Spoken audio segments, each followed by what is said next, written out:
So Chaminda, thanks for joining us today at ADAPT's Digital Edge here in Melbourne. And today's theme is exponential impact, driving transformational change at scale. In your role at RMIT, what does that mean to you? Great question, Shannon. Firstly, thank you for the invitation. It's great to be here. Look, in a university, or to be fair, most organisations in today's context, transformation is an ongoing process. It has to happen regularly because the world is moving so fast. And to get true impact and change, it has to be at scale. Now, that doesn't mean that you do everything at scale. You don't try and change the entire organisation or drive transformation end to end. You can often start small, but once you prove the value of an initiative, that's when you have to try and scale. Particularly when you're in environments like where we are now, when you're recovering from a pandemic or you're facing into financial crises, or there are geopolitical challenges that particularly education, for example, is facing into.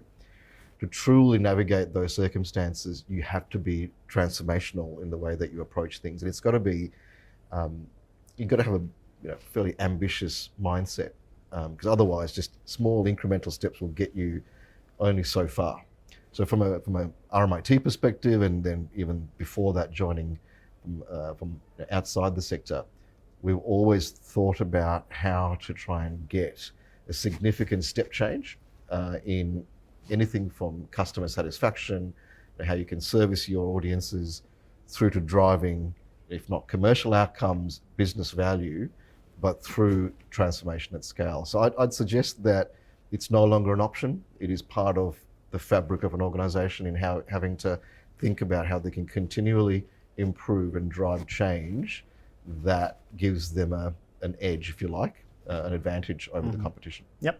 And so within that education sector, it's, you've got a range of customers that you need to service. It's not just your students. It's also, as much as your staff and academia are employees as well, they're also customers you're needing to serve from where you're operating as well.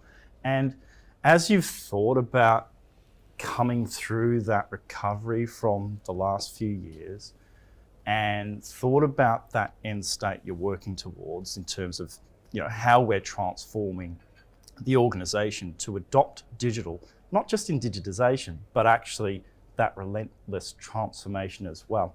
What have been some of the catalysts and indeed the lessons learned? Again, great question in the context of what we've just been through, right? I think the biggest catalyst that we've seen over the last few years is the disruption that we've had to face into. All the trends that we had predicted that we would see in 5-10 years' time almost hit us overnight through what we saw in the pandemic. So change in the marketplace, what audience expectations were, changed overnight. So that was probably the biggest catalyst in the context of driving transformation. But at the same time, when you have such a wide audience that you serve, as you said, from prospective students to existing students, alumni who then often become our industry partners, our staff, of course, researchers, you can throw a blanket quite wide into the community, and a university plays that role end to end. And when you think about driving transformation and the catalyst, the need behind change, it's because their expectations change. When an audience, particularly when it comes to, say, someone like a prospective student, starts to have different needs, if you don't respond to that in a compelling way, you will lose, because they will find alternative providers, if not just other universities, but they might go elsewhere. So I think we've had two real drivers of change, one being the shift in the environment that we operate within, and disruption that's come as a result of change in those market dynamics. And of course, expectations from our audiences, our end customer, so to speak, changing, has driven us to be, and regardless of who that customer is, by the way, has driven us to be far more focused on what we need to improve on to deliver the best possible experience for those audiences. So I reckon they're two really strong catalysts, and any organisation in today's world need to keep an eye on both. What's happening outside of your organisation? We are so focused on what's happening inside that you sometimes forget to keep an eye on the outside, and always think about what's important to your customer and what's going to make them more, almost be loyal to you through that relationship. It's that yin and yang, isn't it? Because as we improve experiences for our people, we're also then connecting with the expectations and desires of, future customers, current customers, of course, in that student, that staff, that alumni kind of context.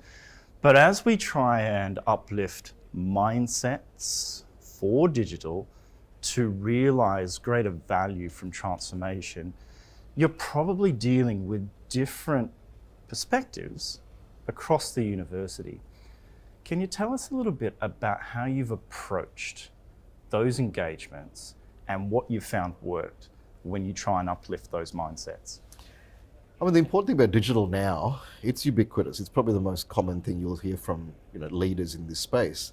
It's no longer this thing that sits to the side of an organisation where people say, "Oh, the transformation's happening over there, and the rest of the organisation's over here." It is now pervasive, and for leaders who are trying to drive transformation at scale using the digital agenda, the main game, if you like to call it what it is to align it to the overarching strategy of an organisation. If you can show that the digital transformation is driving, if not the bedrock behind the overarching strategy of an organisation and vision of an organisation, you can then get people to regardless of which lens they have and where they play in an organisation, they can get behind it.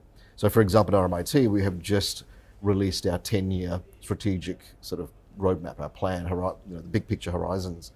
Over 3 horizons, we've sort of laid those quite clear, and they sort of face into what we do as a learning and teaching organisation, an organisation that advances knowledge, so research capability, and the impact that we have in our community.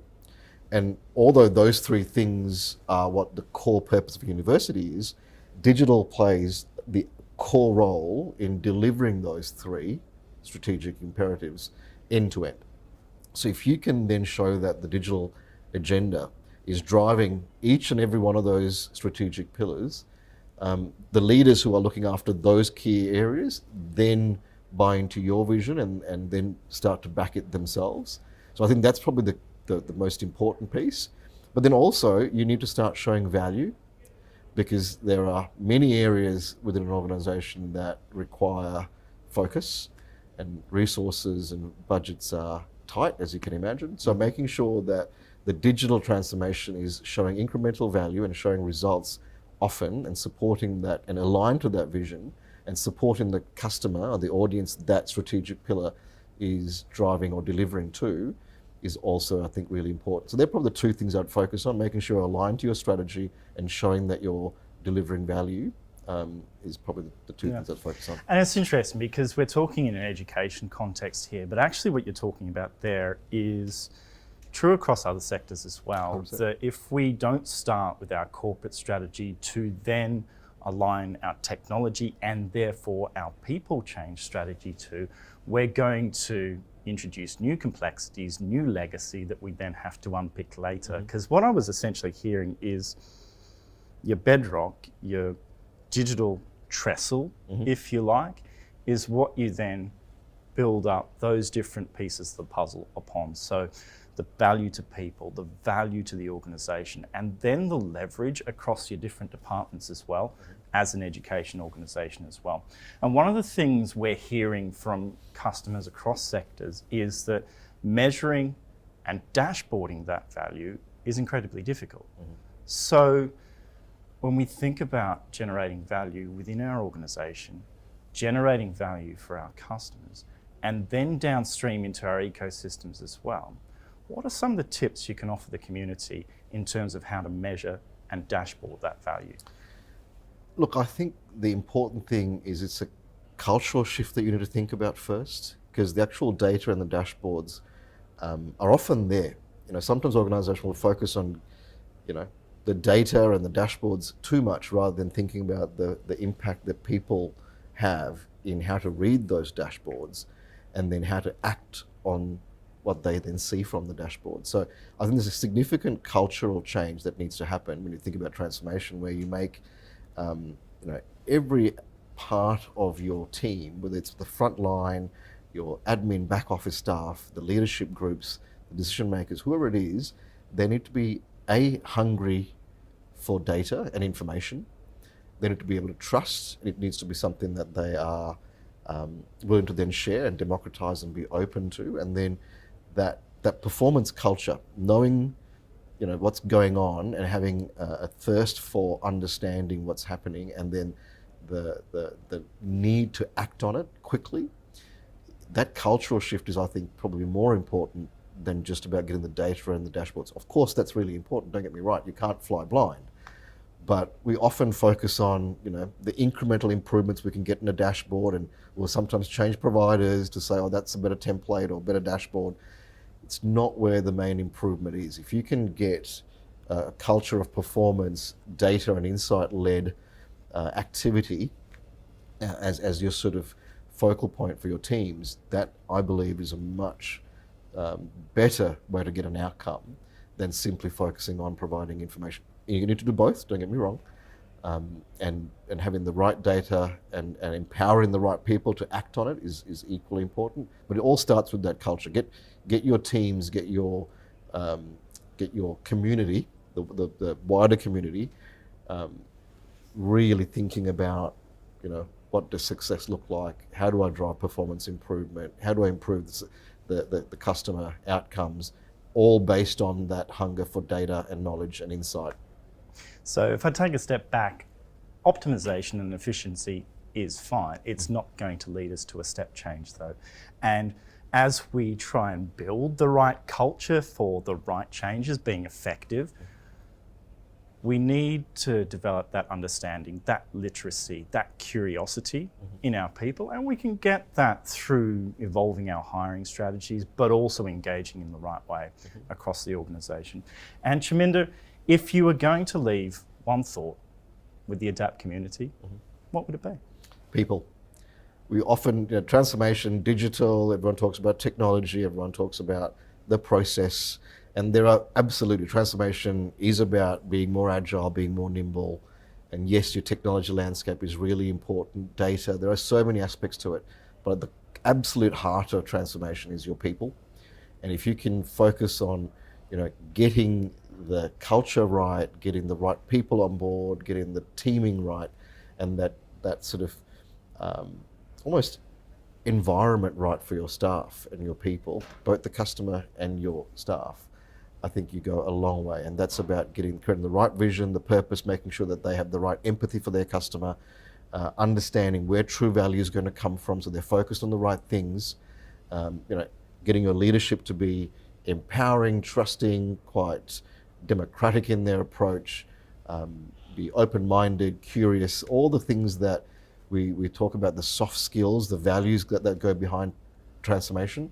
I think far more important, and people sometimes forget that because we're so focused on the tangible things like technology and data and all the partners that you bring in, the process improvements. They're absolutely important, but you achieve those outcomes through your people. As the Productivity Commission puts it, measuring well-being is difficult, but it's actually what's going to set us apart into this digital age. Chaminda, thank you for your time. Pleasure, thank you.